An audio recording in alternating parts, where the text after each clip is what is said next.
Hi, இந்த வீடியோவில் நம்ம பொருளாதாரம் பார்த்துட்ருந்தோம். பொருளாதாரத்தினுடைய இயல்புகள்ன்ற டாபிக் பார்த்துட்ருந்தோம். அதில் இப்போ அடுத்த லெசன் 10th ஃபஸ்ட் லெசன் பார்த்திங்கன்னா மொத்த உள்நாட்டு உற்பத்தி மற்றும் அதன் வளர்ச்சி, அதனுடைய ஒரு அறிமுகம். இதில் பெருசாக பாயிண்ட்ஸ் ஒன்றும் இருக்காது. நம்ம லாஸ்ட் லெசனில் பார்த்த மாதிரி ஜிடிபினா என்ன, ஜிஎன்பினா என்ன, பிசிஐனா என்ன, இதெல்லாம் தான் இந்த லெசனில் கொடுத்துருப்பாங்க.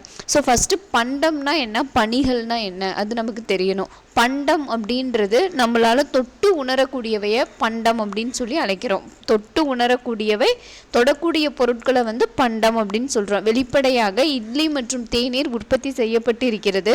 அவைகளை நீங்கள் தொடக்கூடியவை, பார்க்கக்கூடியவை மற்றும் தொட்டு உணரக்கூடியவை. இந்த தொடக்கூடிய இந்த பொருட்களை எல்லாத்தையும் என்னன்னு சொல்கிறாங்க, பொருளியல் அறிஞர்கள் என்ன சொல்கிறாங்கன்னா பண்டம் அப்படின்னு சொல்லி அழைக்கிறாங்க.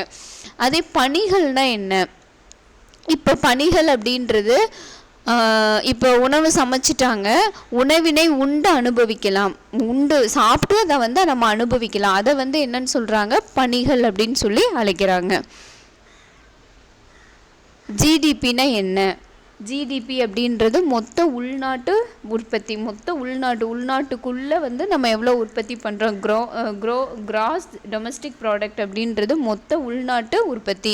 பண்டங்கள் மற்றும் பணிகள் உற்பத்தி செய்யப்பட்டு பண்டத்தை வச்சு வேலை செஞ்சு அந்த பொருளை நம்ம பணம் கொடுத்து வாங்குகிறோம். அதனை நாம் பணம் செலுத்தி பெறுகிறோம். இவற்றையே மொத்த உள்நாட்டு உற்பத்தி அளவிடுகிறது. ஸோ இதை தான் மொத்த உள்நாட்டு உற்பத்தி அப்படின்னு சொல்லி அழைக்கிறோம். ஃபஸ்ட்டு இதில் முக்கியமாக பண்டம்னா என்ன, பணிகள்னா என்ன? பணிகள் அப்படின்றது உணரக்கூடியது. நம்ம அதை சாப்பிட்றோம், சாப்பிட்டுட்டு அதை பணம் செலுத்தி வாங்கி அதை சாப்பிட்றோம். பண்டம்ன்றது என்னென்ன பண்டங்களை வச்சு அந்த பொருளை நம்ம தயாரிக்கிறோம் அப்படின்றது பண்டம். ஜிடிபியினுடைய வரையறை: ஒரு குறிப்பிட்ட காலத்தில் ஒரு நாட்டில் உற்பத்தி செய்யப்படுகின்ற அனைத்து பண்டங்கள் மற்றும் பணிகளினுடைய அங்காடி மதிப்பு, அதாவது சந்தை மதிப்பு, அங்காடி மதிப்பை மொத்த உள்நாட்டு உற்பத்தி என்கிறோம். ஸோ இந்த ஜிடிபியை எப்படி நம்ம கணக்கிடுறாங்க, ஒரு நாட்டினுடைய ஜிடிபி எப்படி கணக்கிடப்படுது அப்படின்னா C+I+G+X-M, அதாவது சி அப்படின்றது நுகர்வோர் தான் சி, கன்சியூமர் அப்படின்னு சொல்லுவாங்க. அடுத்து ஐன்றது இன்வெஸ்ட்மெண்ட், எவ்வளோ இன்வெஸ்ட்மெண்ட் போடுறோம், முதலீடு எவ்வளோ செய்கிறோம். ஜின்றது கவர்மெண்ட்டோட டேக்ஸு, இதெல்லாம் ஜி. எக்ஸ் அப்படின்றது ஏற்றுமதி மற்றும் இறக்குமதி, எக்ஸ் எக்ஸ்போர்ட், எம் இம்போர்ட், ஏற்றுமதி இறக்குமதி. ஸோ இது எல்லாத்தையும் நம்ம கால்குலேட் பண்ணும்போது ஒரு நாட்டினுடைய ஜிடிபி ஆனது கணக்கிடப்படுகிறது. அதாவது ஒரு நாட்டில் உற்பத்தி செய்யப்படுகின்ற அனைத்து பண்டங்கள் மற்றும் பணிகளினுடைய சந்தை மதிப்பு, அங்காடி மதிப்பை தான் உள்நாட்டு உற்பத்தி அப்படின்னு சொல்லி அழைக்கிறாங்க. பண்டங்கள் மற்றும் பணிகள் எகைன் அதே தான். பண்டங்கள் என்பது தொடக்கூடிய பொருட்கள், பணிகள் என்பது தொட்டு உணர முடியாததுமான நடவடிக்கைகள். அதை தான் உணர முடியாததுமான நடவடிக்கையை தான் பணிகள் அப்படின்னு சொல்லி நம்ம அழைக்கிறோம். அங்காடி மதிப்புனா என்ன? அங்காடியில் விற்கக்கூடிய பண்டங்கள் மற்றும் அதனுடைய விலையை தான் அங்காடி மதிப்பு அப்படின்னு சொல்லி நம்ம அழைக்கிறோம். நெக்ஸ்ட்டு பாருங்கள், இறுதிநிலை பண்டங்கள் மற்றும் பணிகள். இறுதிநிலை பண்டங்கள் மற்றும் பணிகள் என்பது நுகர்வுக்காக அல்லது பயன்பாட்டுக்காக உள்ள பண்டங்கள் மற்றும் பணிகளாகும்.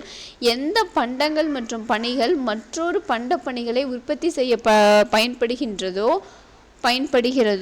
உற்பத்தி செய்ய பயன்படுகிறதோ மற்றும் மற்ற பணிகளை உற்பத்தி செய்ய ஒரு பகுதியாகிறதோ அதை இடைநிலை பண்டங்கள் என்கிறோம். இடைநிலை பண்டங்கள், அதாவது இதுக்கு இங்கே எக்ஸாம்பிள் எப்படி கொடுத்துருப்பாங்கன்னா, டீக்கு ஒரு மதிப்பு கொடுத்துருப்பாங்க, ஜிடிபியில் இவ்வளோ வருது அப்படின்னு சொல்லி ஒரு மதிப்பு கொடுக்குறாங்க. அப்படின்னா அந்த டீ தயாரிக்கிறதுக்கான அந்த டீ தூள், பால், சர்க்கரை, இதுக்கெல்லாம் பார்த்திங்கன்னா இதுக்கெல்லாம் வேல்யூ போட மாட்டாங்க. அது அதுக்கு வேல்யூ போட்டாங்க அப்படின்னா அது இடைநிலை பண்டங்கள். இதைத்தான் இடைநிலை.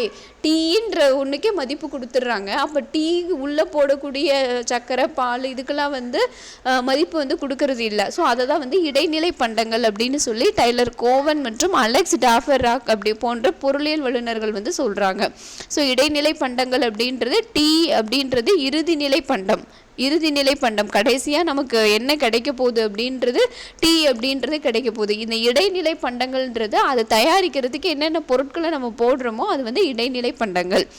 மொத்த உள்நாட்டு உற்பத்தியில் இறுதிநிலை பண்டங்கள் மட்டும் சேர்க்கப்பட்டு, இந்த மொத்த உள்நாட்டு உற்பத்தியில் ஜிடிபியில் என்ன பண்ணுறாங்க, மொத்த உள்நாட்டு உற்பத்தி அப்படின்னாவே ஜிடிபி, அந்த இறுதிநிலை பண்டங்கள் மட்டும் சேர்க்கப்பட்டு மொத்த உள்நாட்டு உற்பத்தி கணக்கிட இடைநிலை பண்டங்கள் கணக்கில் எடுப்பது இல்லை. ஸோ அதை நம்ம கணக்கில் எடுத்துக்க மாட்டோம். சர்க்கரையோ இது பாலையோ கணக்கில் எடுத்துக்கிறது இல்லை. ஒருவேளை அப்படி எடுத்துக்கிட்டாங்க அப்படின்னா அதை இருமுறை கணக்கிடுதல் அப்படின்னு சொல்லி அதை அழைக்கிறாங்க. ஏனெனில் அவற்றின் மதிப்பு இறுதிநிலை பண்டத்தில் சேர்க்கப்படுகிறது.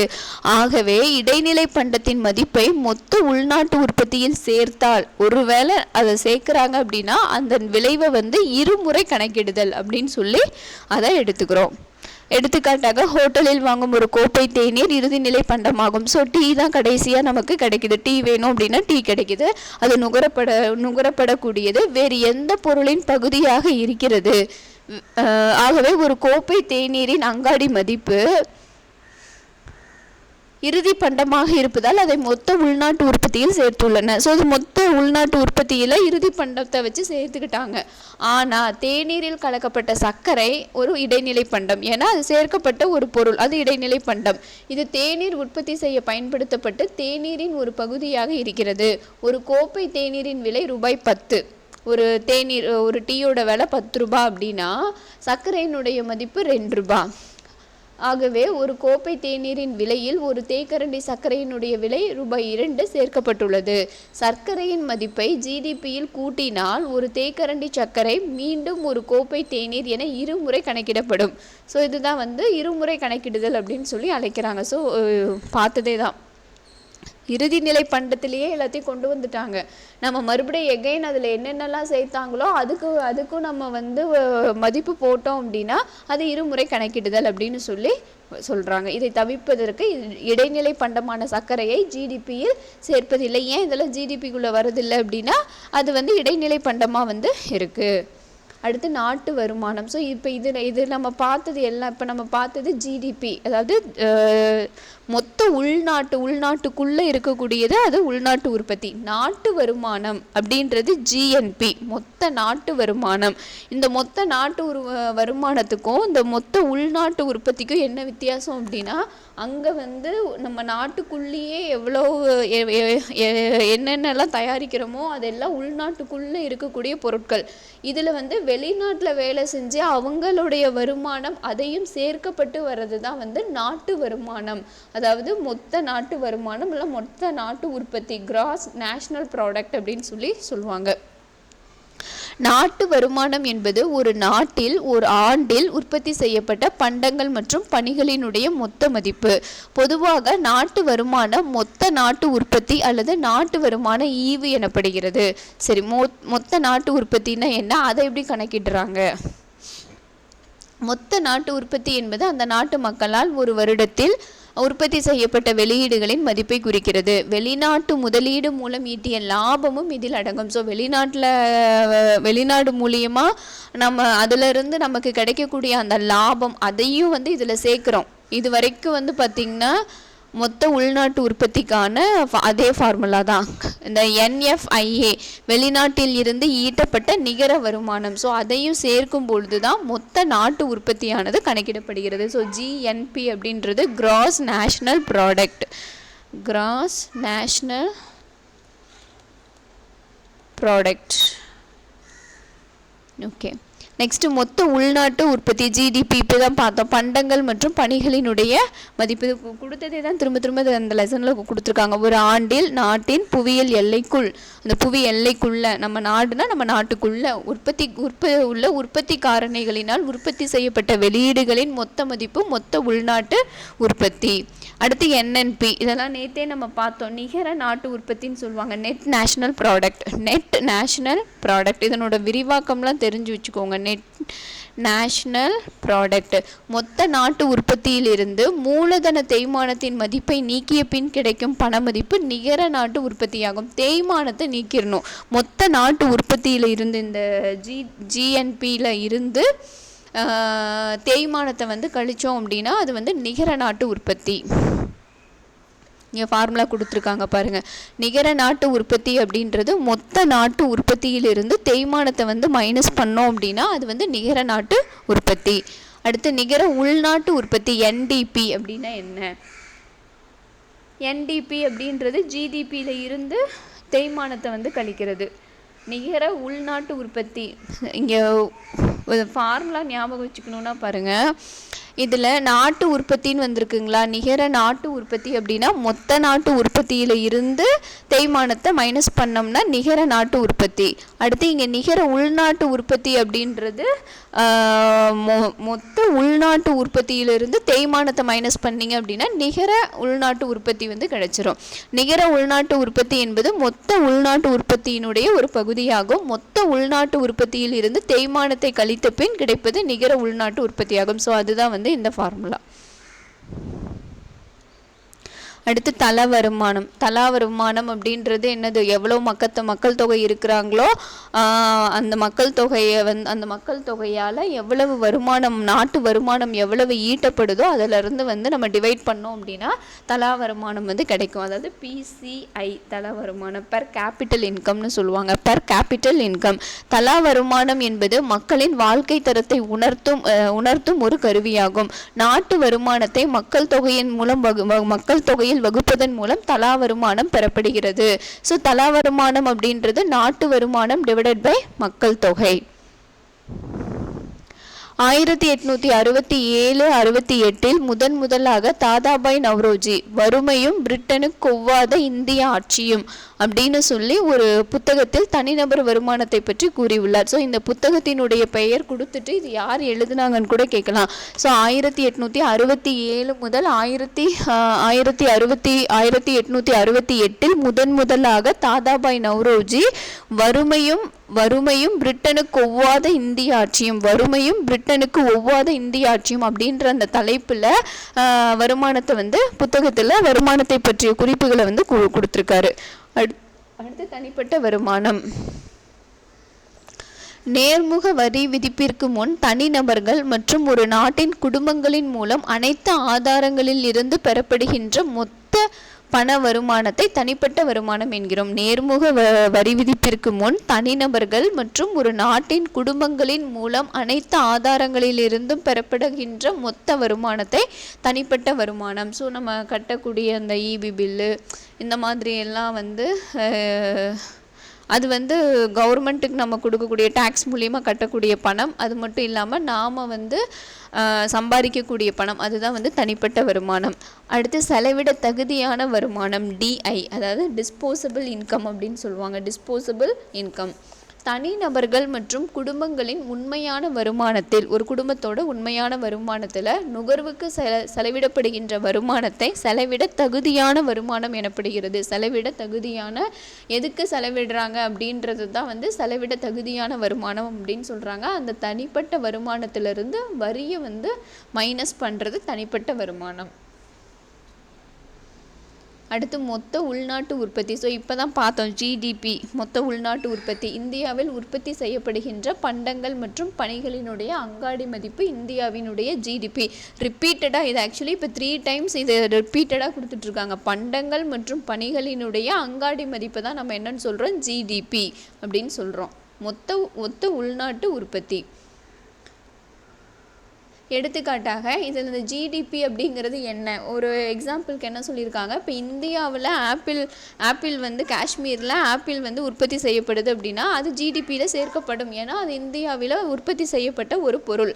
ஆனால் கலிஃபோர்னியாவில் உற்பத்தி செய்யப்பட்ட ஆப்பிளோட அங்காடி மதிப்பு இந்தியாவின் அங்காடியின் விற்பனை செய்தாலும், இந்தியாவோட அங்காடியில் நீங்கள் கொண்டு வந்து விற்றா கூட அதுக்கு GDP வந்து சேர்க்கறது கிடையாது. ஏன்னா கலிஃபோர்னியா அமெரிக்காவில் இருக்குது.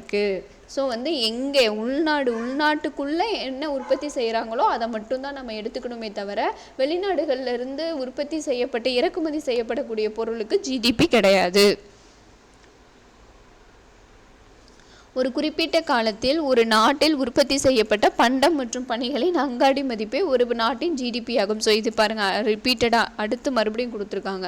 முந்தைய காலங்களில் உற்பத்தி செய்யப்பட்ட பண்ட பணிகளை சேர்த்துக்கொள்வதில்லை. 1934ஆம் ஆண்டில் சைமன் குஸ்னெட் என்பவரால் GDPயின் நவீன கருத்து முதலில் உருவாக்கப்பட்டது. ஸோ GDPயை பற்றி வந்து சைமன் குஸ்னெட் அப்படின்றவர் வந்து 1934 ஒரு நவீன கருத்தை வந்து வெளியிட்டார், முதலில் வெளியிட்டார்.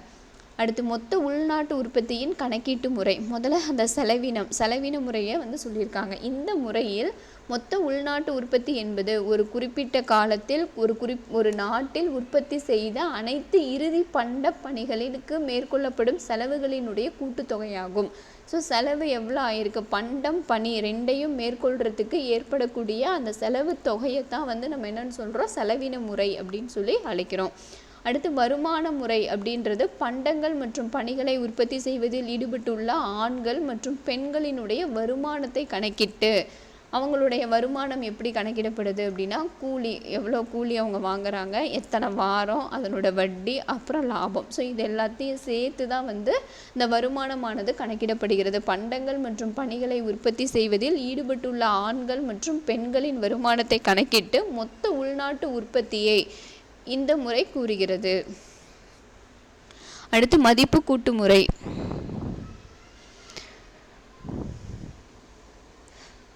GVAன்னு சொல்லுவாங்க, மதிப்பு கூட்டு முறை, கிராஸ் வேல்யூ ஆடட் அப்படின்னு சொல்லிட்டு. இறுதி பண்டம் என்பது ஹோட்டலில் ஒரு கோப்பை தேநீர் உங்களுக்காக வழங்கப்படுவது, அதை தயாரிக்க பயன்படுத்தப்படும் டீ தூள், பால், சர்க்கரை, இதெல்லாம் இடைநிலை பண்டம் அப்படின்னு சொல்லி நம்ம பார்த்தோம். டீ வந்து இறுதிநிலை பண்டம், ஆனால் அதில் போடக்கூடிய டீ தூள், பால், சர்க்கரை இது எல்லாமே வந்து இடைநிலை பண்டம். ஒரு கோப்பை தேநீர் இறுதி பண்டமாக மாறுவதற்கு இவைகள் ஒரு பகுதியாக அமைகிறது. ஒரு கோப்பை தேநீர் தயாரிக்க பயன்படுத்திய ஒவ்வொரு இடைநிலை பண்டங்களின் மதிப்பை கூட்டினால் தேநீரினுடைய சந்தை மதிப்பை அளவிடலாம். அதாவது ஒரு கோப்பை தேநீரில் தயாரிக்கப்பட்ட ஒவ்வொரு பொருளினுடைய அந்த பொருள் ஒவ்வொருனுடைய அந்த பண்டத்தை வந்து கூட்டணும் அப்படின்னா தேநீரோட சந்தை மதிப்பை வந்து அளவிட்டுறலாம். உற்பத்தியில் பயன்படுத்தப்பட்ட அனைத்து இடைநிலை பண்டங்களின் மதிப்பை சேர்க்கும் போது பொருளாதாரத்தில் உற்பத்தி செய்யப்பட்ட இறுதி பண்டங்களின் மொத்த மதிப்பு கிடைக்கிறது. ஸோ பாருங்கள், தேநீர் அதுக்கு என்னென்னலாம் சேர்த்தாங்களோ அதை எல்லாத்தையும் நம்ம ஆட் பண்ணும்போது நமக்கு தேநீரினுடைய அந்த GDP மதிப்பானது கிடைக்கிறது. அடுத்து மொத்த உள்நாட்டு உற்பத்தியின் முக்கியத்துவம், அதாவது இந்த GDPயினுடைய முக்கியத்துவம் என்ன, இந்த மொத்த உள்நாட்டு உற்பத்தியினுடைய முக்கியத்துவம் என்ன, இதெல்லாம் சும்மா ஓரலாக நம்ம படித்தா போதும்.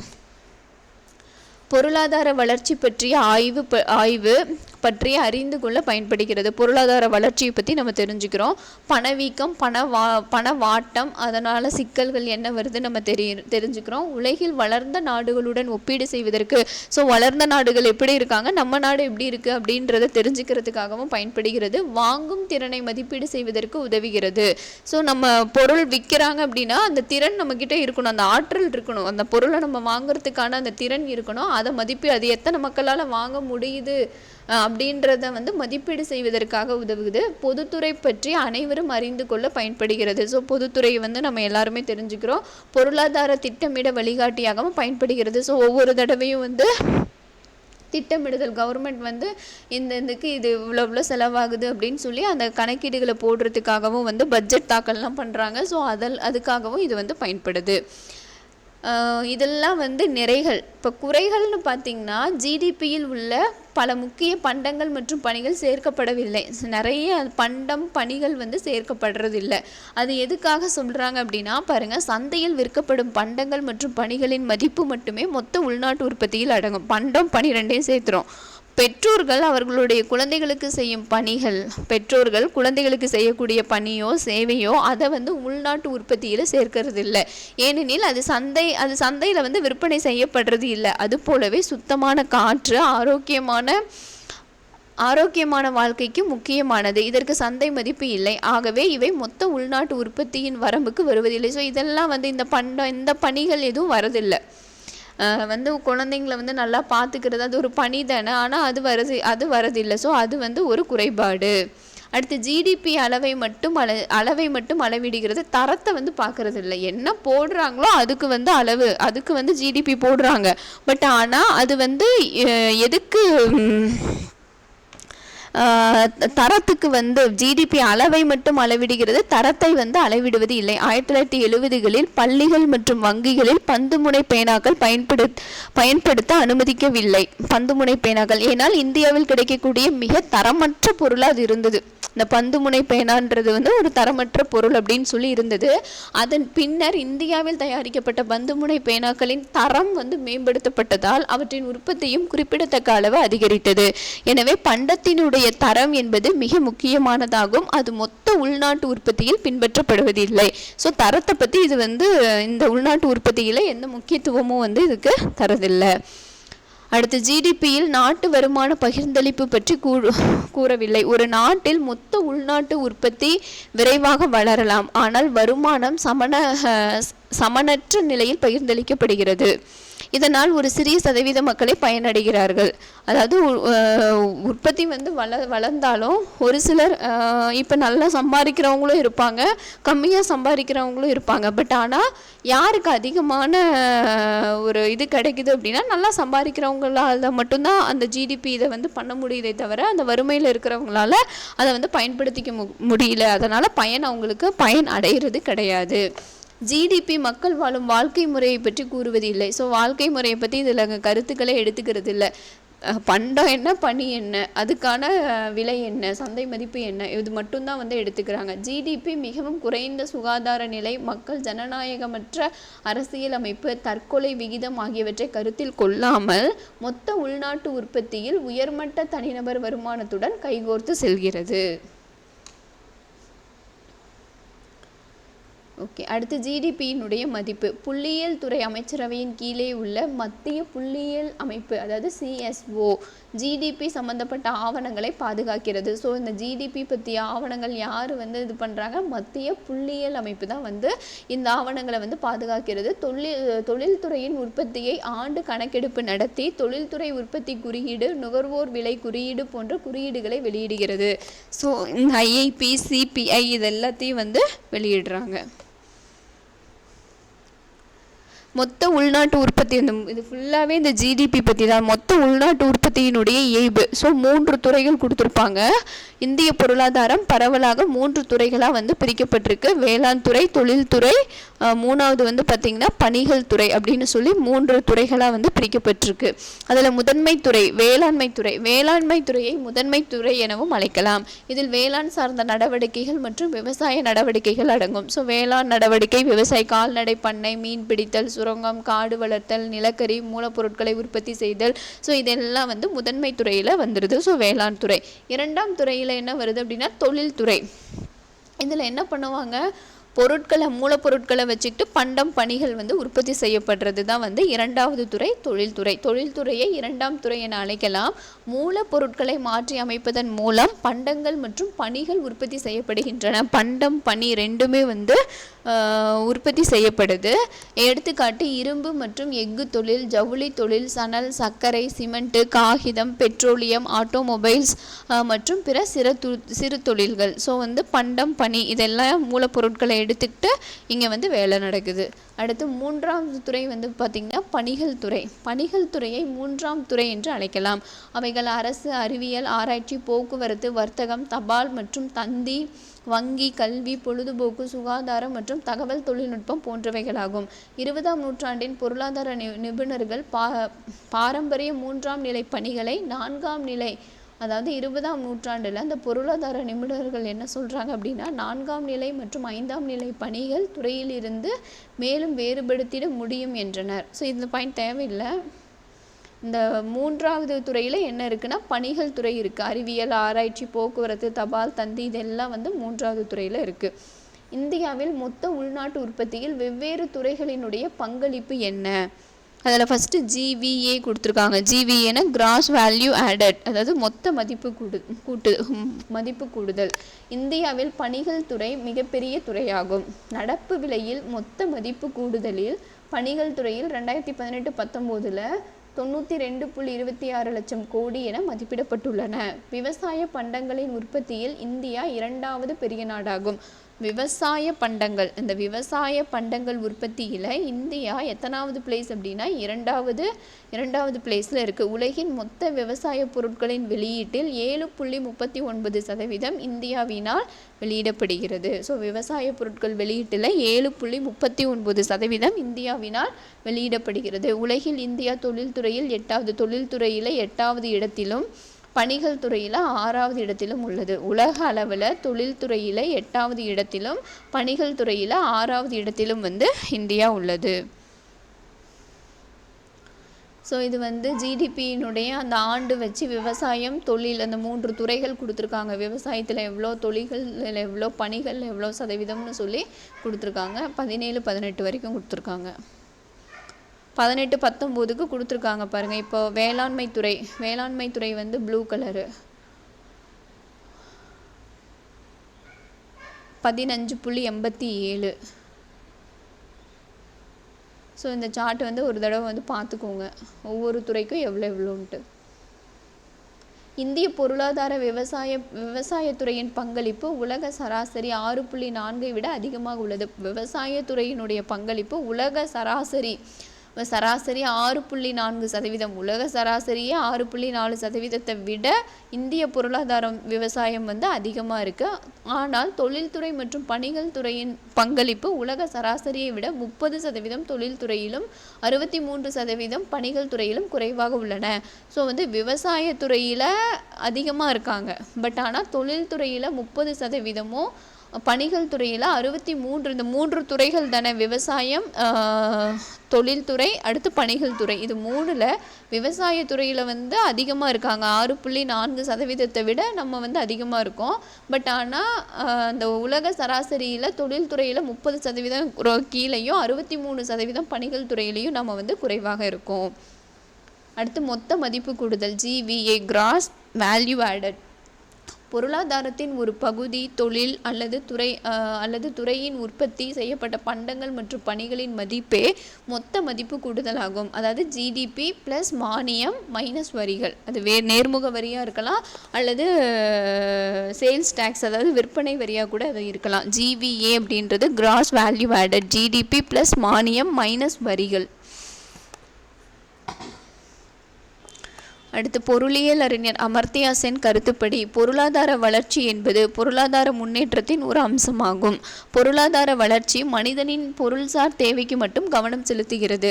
ஆனால் ஐக்கிய நாடுகளின் பார்வையில் பொருளாதார வளர்ச்சி என்பது வாழ்க்கை தரம் உயர்த்தல் அல்லது ஒட்டுமொத்த வளர்ச்சியில் கவனம் செலுத்துவதாகும். அதாவது நம்ம இந்தியா பார்த்திங்கன்னா பொருளாதார வளர்ச்சினா பொருள் சார்ந்து மட்டும்தான் அதில் நம்ம மேன்மை அடைகிறோமான்னு பார்க்குறாங்க. பட் ஆனால் மற்ற நாடுகளில் மற்ற ஐக்கிய நாடுகளெல்லாம் வச்சு நம்ம பார்க்கும்போது வாழ்க்கை தரமே உயர்ந்திருக்கா, அதை வச்சு தான் அந்த வளர்ச்சியை எடுத்துக்கிறாங்க அப்படின்னு சொல்லி அமர்த்தியா சென் அவர்கள் சொல்லியிருக்காரு. ஒரு பொருளாதாரத்தில் அல்லது நாட்டின் நாட்டின் உற்பத்தியில் அதன் குறிப்பிட்ட காலப்பகுதியில் உற்பத்தி செய்யப்பட்ட உற்பத்தி உயர்வு பண மதிப்பினால் அளவிடப்பட்ட அளவுகோலாகும். மொத்த உள்நாட்டு உற்பத்தி, மொத்த தேசிய உற்பத்தி ஆகிய இரண்டும் பொருளாதார வளர்ச்சியை கணக்கிடும் முக்கிய அளவுகோல். ஸோ 2 தான். ஒன்று ஜிடிபி அப்படின்றது ஜிடிபின்றது உள்நாட்டு உற்பத்தி, நம்ம நாட்டுக்குள்ளே உற்பத்தி செய்கிறது. ஜிஎன்பி அப்படின்றது வெளிநாட்டில் வாழக்கூடிய அவர்கள் அதன் மூலியம் நமக்கு கிடைக்கக்கூடிய வருமானத்தையும் சேர்த்து சொல்கிறது தான் ஜிஎன்பி. இந்த 2 தான் நம்மளுடைய பொருளாதார வளர்ச்சியை கணக்கிடும் ஒரு முக்கிய அளவுகோலாக இருக்குது. ஸோ இதில் ஒன்றும் பாயிண்ட்ஸ் ஒன்றுமே இல்லை. ஒரு பொருளாதாரத்தினுடைய உண்மையான முன்னேற்றத்தை அளப்பதற்கு, ஒரு பொருளாதாரத்தினுடைய உண்மையான முன்னேற்றத்தை அளக்கணும் அப்படின்னா என்ன தேவை அப்படின்னா மனிதவள மேம்பாடு குறியீடு, மனிதவள HDI அப்படின்னு சொல்லக்கூடிய மனிதவள மேம்பாடு, அதாவது ஹியூமன் டெவலப்மெண்ட் இண்டெக்ஸ் அப்படின்னு சொல்கிறது பயன்படுது. அதாவது அது என்னென்னா ஒரு மக்களினுடைய வாழ்க்கை தரம் எப்படி இருக்குது அதை மெஷர் பண்ணுறது தான் இந்த HDIயினுடைய நோக்கம். வாழ்க்கை தரம், மக்களினுடைய வாழ்க்கை தரம் எப்படி இருக்குது அப்படின்றத அளவிடக்கூடியது தான் இந்த HDI. வளர்ச்சி பாதையில் HDP மற்றும் வேலைவாய்ப்பு. ஸோ இதில் பாயிண்ட்ஸ் ஒன்றும் இல்லை. 5ஆண்டு திட்டம்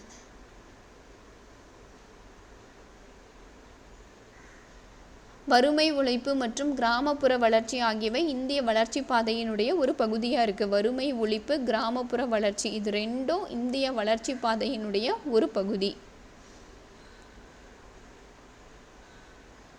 ஸோ இதெல்லாம் சும்மா நீங்கள் ரீட் அவுட் பண்ணிக்கோங்க.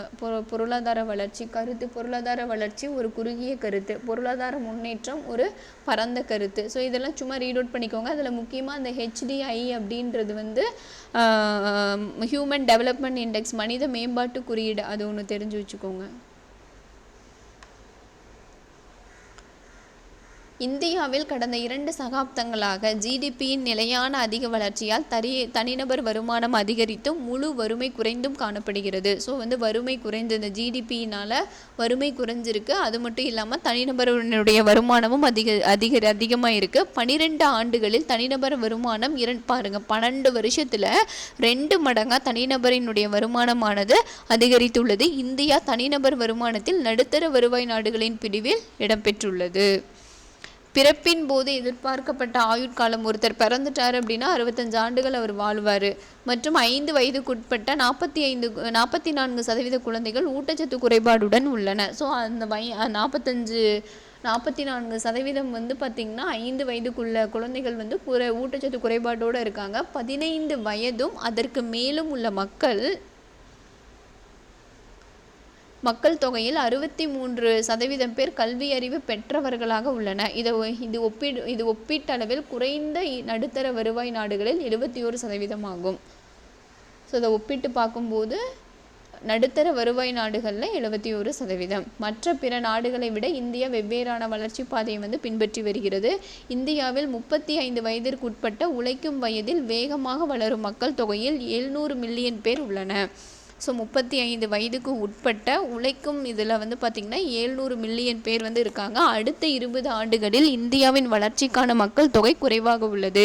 இந்தியா மக்கள் தொகை மாற்றத்தில் கடந்த 2 சகாப்தங்களாக உழைக்கும் வயது மக்களின் பங்கு இதெல்லாம் வந்து பார்த்திங்கன்னா 58% இருந்து 64% உயர்ந்துள்ளது. ஸோ இதெல்லாம் சும்மா ரீட் அவுட் பண்ணிட்டா போதும்.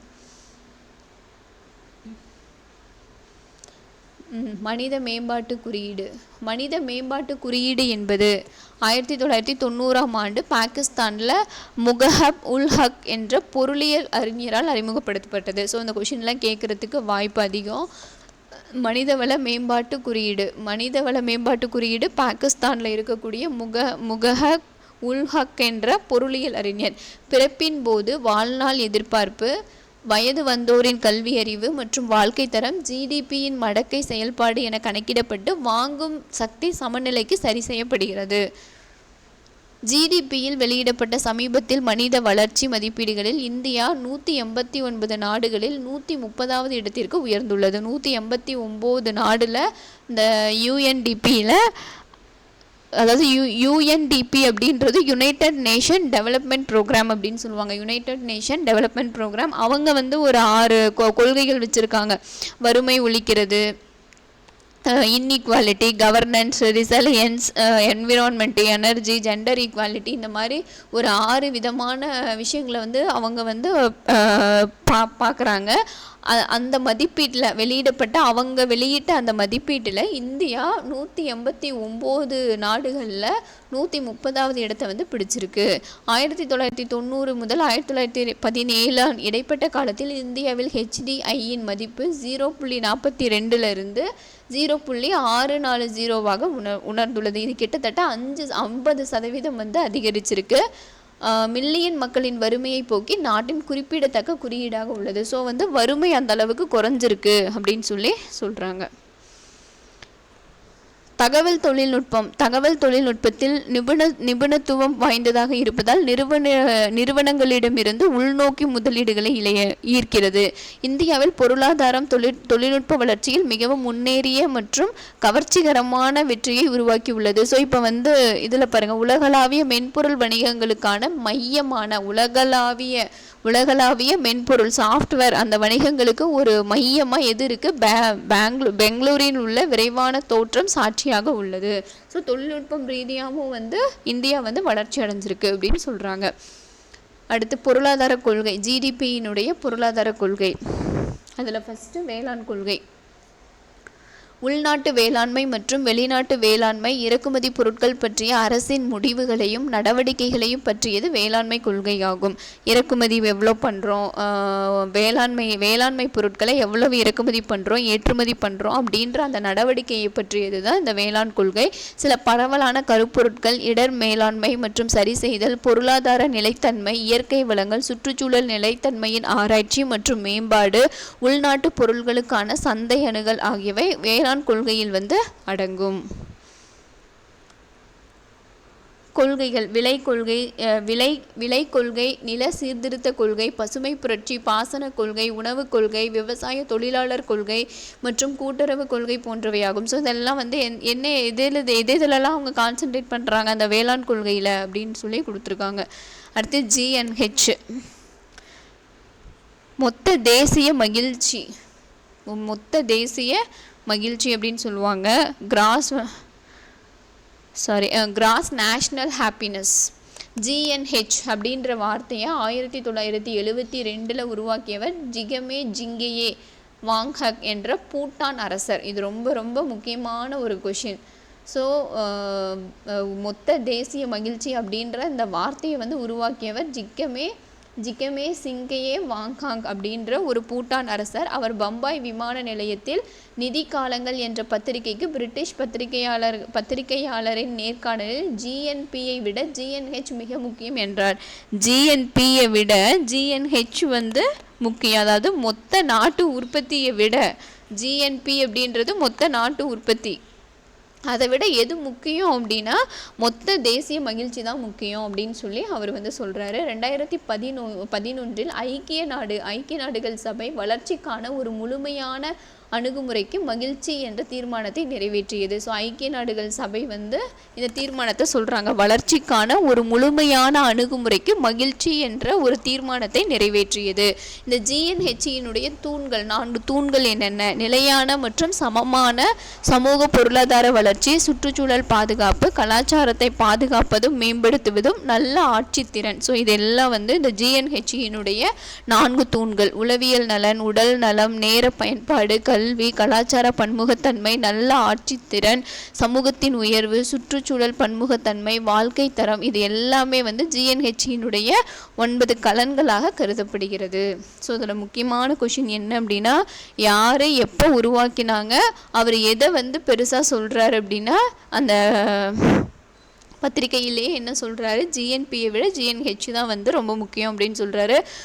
வளர்ச்சிக்கான அதுக்கு ஐக்கிய நாடுகள் சபை என்ன சொல்கிறாங்க, வளர்ச்சிக்கான ஒரு முழுமையான அணுகுமுறைக்கு மகிழ்ச்சி அப்படின்ற அந்த தீர்மானத்தை நிறைவேற்றுறாங்க. 4 தூண்கள், GNHயினுடைய 4 முக்கியமான 4 கோட்பாடுகள் என்னென்ன, இதெல்லாம் ரொம்ப இம்பார்ட்டண்ட். அடுத்து தொழில்துறை முன்னேற்றம் எந்த ஒரு பொருளாதாரத்திற்கும் முக்கியமான அம்சமாகும். இது வேலை வாய்ப்பை உருவாக்குகிறது, ஆராய்ச்சி மற்றும் மேம்பாட்டை ஊக்குவிக்கிறது. இதனால் நவீனமயமாக்கலுக்கு வழிவகுக்கப்பட்டு இந்திய பொருளாதாரம் தன்னிறைவு அடைகிறது. உண்மையில் தொழில்துறை வளர்ச்சி விவசாயத்துறை மற்றும் பணிகள் துறை போன்ற துறைகளை ஊக்குவிக்கின்றன. இது பொருளாதார வர்த்தக வளர்ச்சிக்கு முக்கிய பங்கு வகிக்கிறது. 1948 இருந்து பல தொழில்துறை கொள்கைகள் பெரிய அளவிலான தொழிற்சாலைகளுக்காக ஏற்படுத்தப்பட்டது. ஸோ 1948 நிறைய தொழில்துறை கொள்கைகள் தொழிற்சாலைகளுக்காக ஏற்படுத்தப்பட்டது. சில தொழில்துறை கொள்கைகள் என்னென்ன மாதிரியான அந்த தொழில்துறை கொள்கைகள் அப்படின்னா, ஜவுளி தொழில் கொள்கை, சர்க்கரை தொழில் கொள்கை, தொழில்துறை வளர்ச்சி விலை கொள்கை, சிறு தொழிற்கொள்கை மற்றும் தொழில்துறை தொழிலாளர் கொள்கை, இது எல்லாமே இதெல்லாம் அடங்கும். அடுத்து புதிய பொருளாதார கொள்கை. 1990களின் ஆரம்பத்தில் இந்தியாவின் பொருளாதாரம் கணிசமான கொள்கை மாற்றங்களுக்கு உட்பட்டது. இந்த புதிய பொருளாதார சீர்திருத்தம் பொதுவாக எல்பிஜி அப்படின்னா லிபரலைசேஷன், பிரைவேட்டைசேஷன், குளோபலைசேஷன், அதாவது தாராளமயமாக்கல், தனியார் மயமாக்கல், உலகமயமாக்கல், இதுதான் அந்த புதிய பொருளாதார கொள்கை. இதை அடிக்கடி கேட்டிருக்காங்க. இந்த பொருளாதார சீர்திருத்தங்கள் நாட்டின் ஒட்டுமொத்த பொருளாதார வளர்ச்சியை ஒரு குறிப்பிடத்தக்க வகையில் முன்னேற்றம் அடைய செய்கிறது. ஸோ இதுதான் இந்த புதிய பொருளாதார கொள்கையினுடைய நோக்கம். ஸோ இப்போ நம்ம என்னென்னலாம் பார்த்தோம், ஜிடிபினா என்ன, பண்டம் மற்றும் பணிகளினுடைய சந்தை மதிப்பு, அதுதான் ஜிடிபி. அடுத்து 3 துறைகள், பொருளாதாரத்தை 3 துறைகளாக வந்து பிரிக்கலாம். ஒன்று வேளாண் துறை, தொழில்துறை, அடுத்து பணிகள் துறை. தேய்மானம்னா என்ன? நம்ம பயன்படுத்தும் பொருட்களை வந்து நம்ம பயன்பாட்டு காரணமாக தேய்மானம் அடைகிறது தான் வந்து தேய்மானம் அப்படின்னு சொல்கிறோம். பழமையாதல் போன்றவைகளால் பணமதிப்பு குறைதலாகும். வருமானம் ஒரு குறிப்பிட்ட காலத்தில் சம்பாதித்த அல்லது சம்பாதிக்காத பணம் அல்லது பிற வருவாய்களாகும். மதிப்பு கூட்டுதல் அப்படின்னா என்ன? GVA, கிராஸ் வேல்யூ ஆடட் அப்படின்னா என்ன? ஒரு பொருளாதாரத்தில் தொழில் அல்லது சேவை துறையில் உற்பத்தி செய்யப்பட்ட பண்டம் மற்றும் பணிகளினுடைய மதிப்பு. இது நல்லா புரிஞ்சுக்கணும். பண்டம் பணிகள், ஒரு நாட்டில் உற்பத்தி செய்யப்படுகின்ற பண்டம் பணிகளுக்கு GVA அப்படின்றது பொருளாதாரத்தில் தொழில் மற்றும் சேவையில் உற்பத்தி செய்யப்பட்ட, இந்த 2 வார்த்தை ரொம்ப முக்கியம். தொழில் மற்றும் சேவையில் உற்பத்தி செய்யப்பட்ட பண்டங்கள் மற்றும் பணிகளினுடைய மதிப்பு. GNPயின் சமம். GNPக்கு எது சமம்? GDP. இது ஃபுல்லாக GDP ஃபார்முலாவே எப்படி இருக்கும்? GDPக்கு ஃபுல்லாக வந்துடும். அந்த ஃபார்முலா அப்படியே வரும். C+I+G ப்ளஸ் இம்போர்ட் எக்ஸ்போர்ட் இது அப்படியே சேர்த்திட்டு ப்ளஸ் நம்ம என்ன சேர்த்துக்குவோம்? வெளிநாட்டில் ஈடப்பட்ட நிகர சொத்து வருமானம். ஸோ இது ரெண்டும் வந்து GNPக்கு சமம். நாட்டு வருமானம் அளவிடுவது. நாட்டு வருமானம்னாவே GDP தான். பண்டம் மற்றும் பணிகளினுடைய மொத்த மதிப்பு. 3rd கொஷின், முதன்மை துறை. இதனை முதன்மை துறையினாவே வேளாண் துறை. டேஸ் முறையில் ஒவ்வொரு இடைநிலை பண்டத்தின் மதிப்பை கூட்டும் போதும் இறுதி பண்டத்தின் மதிப்பை கணக்கிடலாம். மதிப்பு கூட்டு முறை. ஸோ அந்த மதிப்பு கூட்டு வேல்யூ ஆடட் அப்படின்னு சொல்லுவோம்ல, கிராஸ் வேல்யூ ஆடட். மதிப்பு கூட்டுதல் அப்படின்னாவே என்னது? முறையில் இடைநிலை பண்டத்தின் மதிப்பை கூட்டும் போது இறுதி பண்டத்தின் மதிப்பை வந்து நம்ம கணக்கிடலாம். GDPயில் எந்த முறை மூலம் அதிகமான வேலைவாய்ப்பு ஏற்படுகிறது? எதுவுமே கிடையாது. வேளாண் துறை, தொழில்துறை. GDPன்றதே வந்து நம்ம எல்லாத்தையும் சேர்த்து தான் GDPயை வந்து நம்ம கணக்கிடுறோம். குறிப்பிட்ட ஒரு துறைன்ற ஒன்று கிடையாது.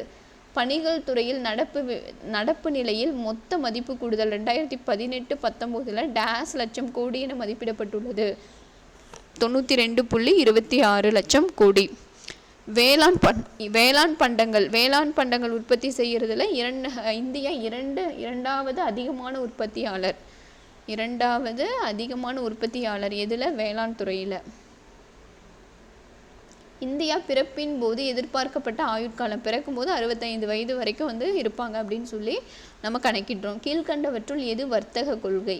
வர்த்தக கொள்கை அப்படின்னாவே இறக்குமதி ஏற்றுமதி தான். வர்த்தகம் பொருளாதாரம் இப்படின்னு வந்துட்டாவே இறக்குமதி ஏற்றுமதி தான். இந்திய பொருளாதாரம் என்பது வளர்ந்து வரும் பொருளாதாரம், தோன்றும் பொருளாதாரம், இணை பொருளாதாரம். ஸோ 3மே வந்து இதில் வரும்.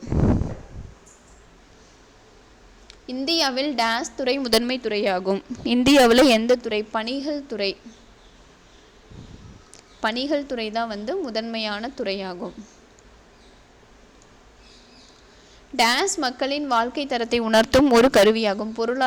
பொருளாதாரம் தான் மக்களினுடைய வாழ்க்கை தரத்தை உயர்த்தும் ஒரு கருவி. 2ஆம் துறையை வேறு விதமாக டேஸ் என அழைக்கலாம். தொழில்துறை. 2ஆம் துறையை வந்து தொழில்துறை அப்படின்னு சொல்லி அழைக்கலாம். மின்சாரம் மற்றும் எரிவாயு மற்றும் நீர் இது எல்லாமே தொழில்துறை. அடுத்து விலை கொள்கை வேளாண்மை. ஜிஎஸ்டி வரி. பண்டம் மற்றும் பணிகள் தான் GST டேக்ஸ் சொல்கிறோம் பார்த்தீங்களா. பண்டம் மற்றும் பணிகள் மீதான வரி. தலா வருமானம், நாட்டு வருமானம், எத்தனை மக்கள் தொகை எவ்வளோ இருக்காங்க, நாட்டு வருமானத்திலிருந்து மக்கள் தொகையை வந்து வகுக்கிறது. ஸோ வந்து மொத்த நாட்டு GDPயோட ஃபார்முலா கொடுத்துருக்காங்க, மொத்த நாட்டு உற்பத்தி. ஸோ இதில் முக்கியமாக நம்ம என்ன தெரிஞ்சுக்கிட்டோம் அப்படின்னா, GDPனா என்ன, GNPனா என்ன, அடுத்து வந்து அந்த தேசிய மகிழ்ச்சினா என்ன, இதெல்லாம் வந்து ரொம்ப இம்பார்ட்டன்ட். முக்கியமாக அந்த HDI மனித மேம்பாட்டு குறியீடு. ஸோ இதோட இந்த லெசன் ஓவர். நெக்ஸ்ட் வீடியோவில் நம்ம அடுத்த லெசன் பார்க்கலாம். தேங்க்யூ.